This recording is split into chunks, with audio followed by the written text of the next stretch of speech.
Hey, welcome back to the channel. I hope y'all are doing well.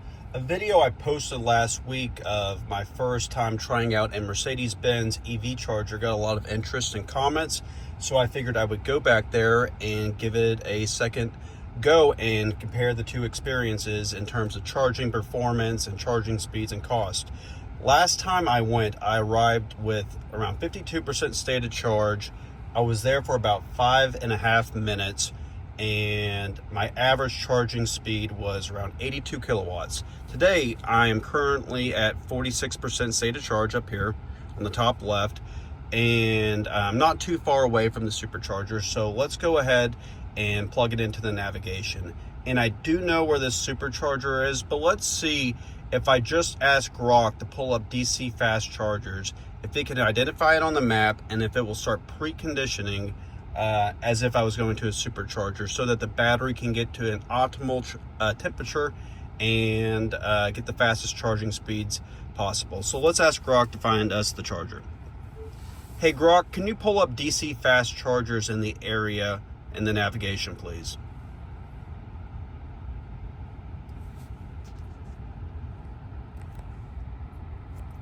Grok, pull up DC fast chargers nearby. Well, she's not behaving, so, oh, there we go. Let's see if we can find it.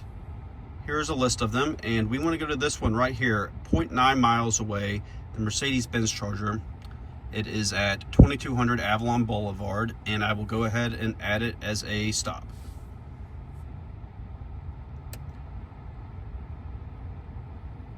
There you go. So it is preconditioning, even though this is not a Tesla Supercharger. So what I'm going to do is I'm going to hang out here for a couple minutes because I'm only 5 minutes away, to give the battery a time to get to the right temperature, and then I'll head over there and be back with y'all shortly.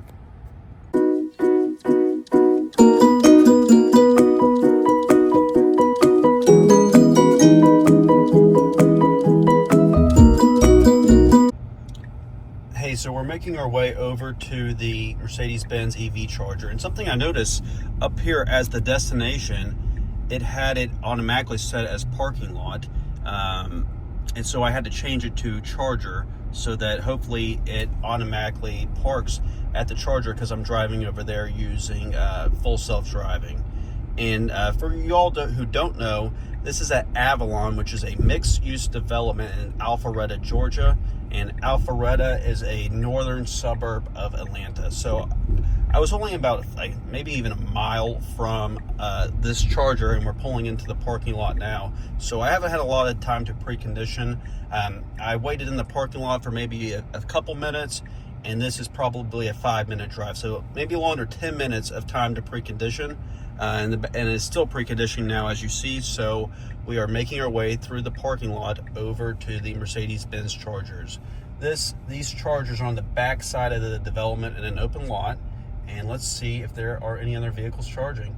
It looks like there may be a few. We'll see if these are actually EVs or are these ICE vehicles.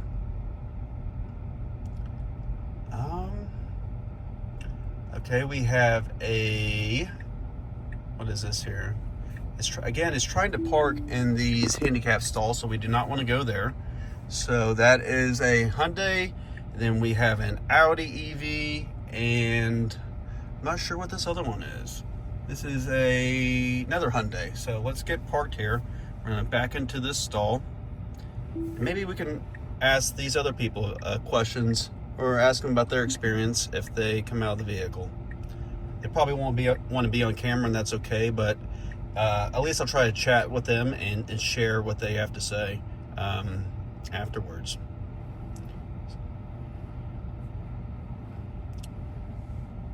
So we backed in the stalls. So let's see here.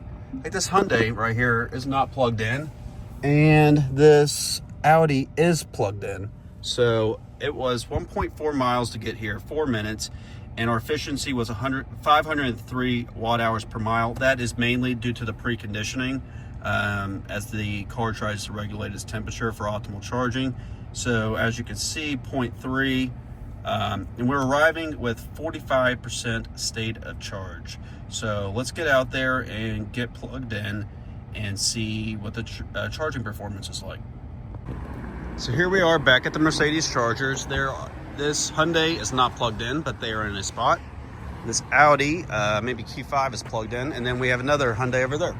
So this time I'm install 3B, and a friend of mine actually works at Mercedes-Benz, and he told me, and it says on the screen here, let's go take a look at the screen real quick.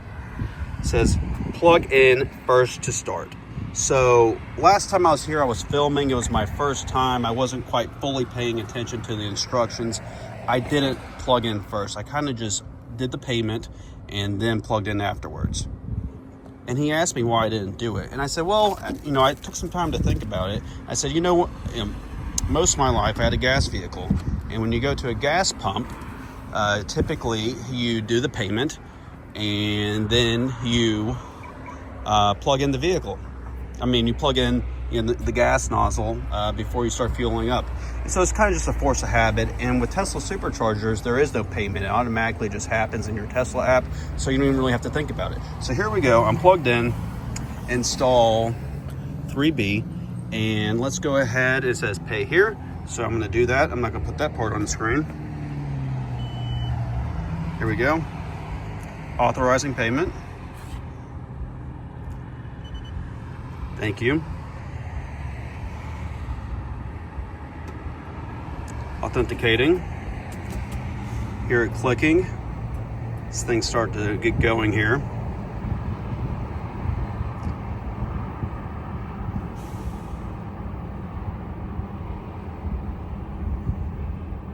It definitely takes a little bit longer than plugging in a Tesla Supercharger to start the charging process. As Tesla Supercharger takes maybe 5 to 6 seconds.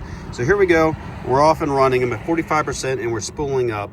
And let's see what we ramp up to. And I'm going to raise the charge limit in the vehicle. My plan is to stay here around the same amount of time I did last time, so we have a good comparison. Last time I was here for about 5.5 minutes, and so I'm going to try to do the same thing today, and we will see how high our charging speeds get. So let me go adjust the charging. I'll do this in the vehicle, actually. Let's go to the vehicle, watch your step, and raise the charge limit.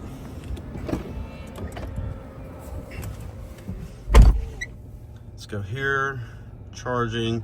Let's just raise this up to about, I'm not gonna stay till it's that high, but just so we don't hit the charge limit before the 5.5 minutes.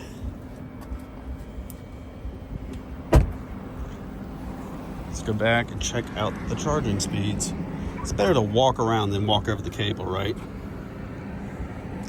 Again, it's 40 cents a kilowatt hour.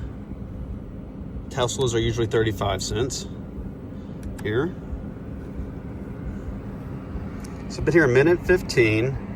Our run cost is 53%, and we're kind of sticking in the 68 kilowatt speeds.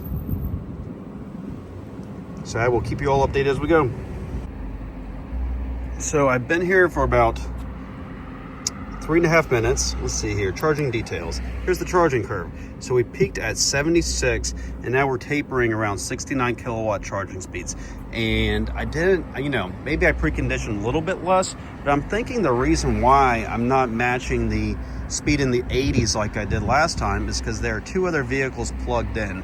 And one of the commenters on the last video said that when you're sharing a stall with somebody, these are 400 kilowatt chargers, that I would be charging at 200 kilowatts. So I arrived at this charger with less than I did last time, and I'm charging, the average is at a lower speed. So I'm thinking it's even just this entire, charging station, not just this stall. If there are other vehicles plugged in, I think that may be having an impact on my charging speeds.